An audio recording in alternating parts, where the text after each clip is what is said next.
I'm not even going to edit this video. I'm not even going to, I don't have a script to go off of. Just going to speak from the heart. But yesterday, if you've been following the news, there was a school shooting, another school shooting, this time at an elementary school in Texas. I can't pronounce the name of the city. It starts with a U, in Texas, where it's been told that there were 19 children and 2 adults were murdered by a 17-year-old gunman.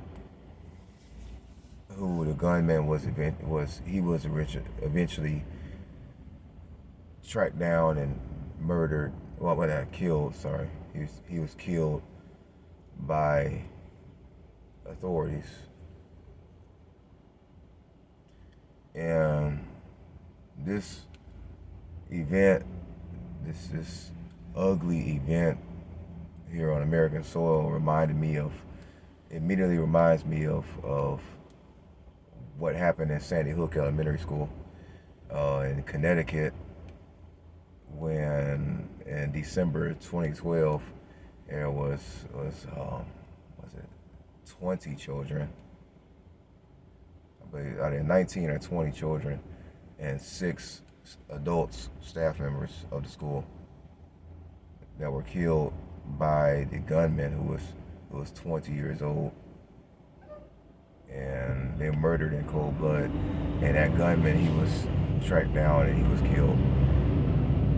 Now, much information, there hasn't been much information given yet, but this is just striking similarities in terms of just this massacre, this senseless massacre against an elementary school. I mean, the ages of the children at Sandy Hook was ranging between 6 and 7 years old. Very, man, these kids, like, my son is 7, and these kids are, his age.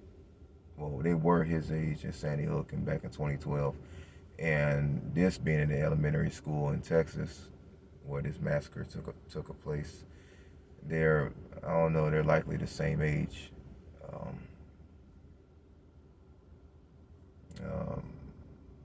Here in elementary schools in the United States, is between 5 and 7 years old or so. But regardless, again, I'm pretty sure there are very, very striking similarities. I remember exactly where I was. I was working a security guard position at a Nestle distribution center in Lawrenceville, Georgia, which is way northeast of Atlanta, Georgia, probably about 40 miles northeast of it. And when I heard it, I was just walking into work, because I think it was about like 9 o'clock in the morning or so, 8 or 9 in the morning, and when the news broke, and I was just walking into work, and it just struck me, and I didn't even want to go to work. I didn't even want to go to work, and I was just thinking about that and pondering on that for a while, and as again, I was a security guard watching over this facility. There was all of the employees coming in. They were talking about it. They were talking about it. And again, I see, looking at news stories today, on Wednesday, is that the people of Sandy Hook, the elementary school over in Connecticut, they are reaching out to the people in Texas at this school who was employed at this school in Texas, the staff members and the students. And so I definitely commend them, applaud them for that. It's just kind of senseless violence. It just reminds you of the evil intentions of the human heart. And even I will see how it causes people one or two things: either to run run to the strong tower of Adonai, seeking answers and rushing to him in prayer, running to him because we're scared. If it could happen in our own cities to our own children as they are dutifully studying in public school,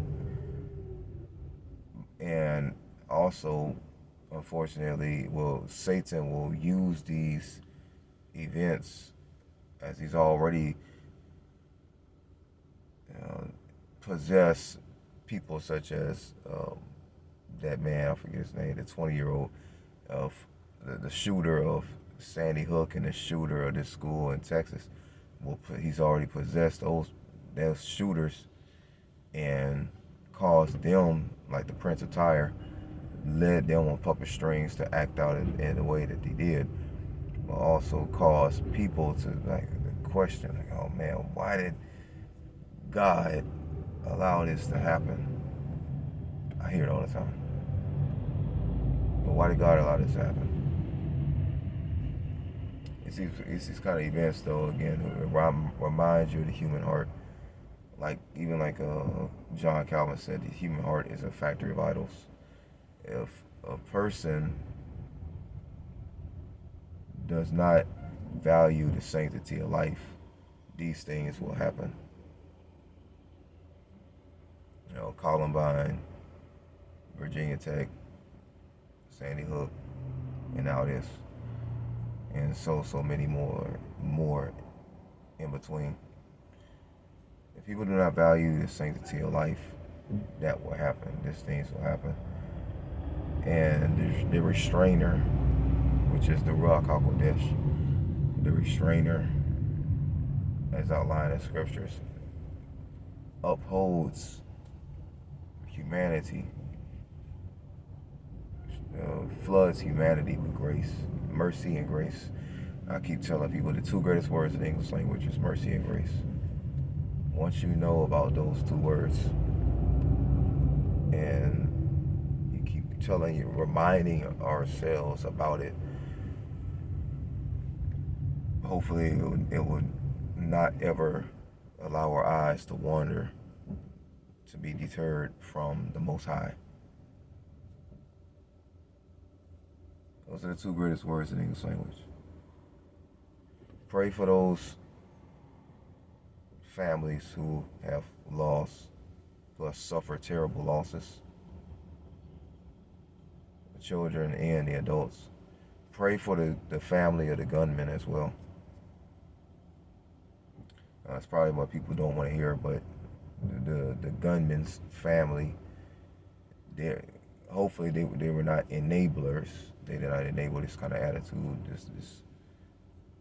So I'm just gonna go out on a limb and say this thing blindsided them too, just as it blindsided the families of those in Texas. Those children and adult staff members were lost. So pray for all mankind, for this is the will of our Father in heaven. Until next time.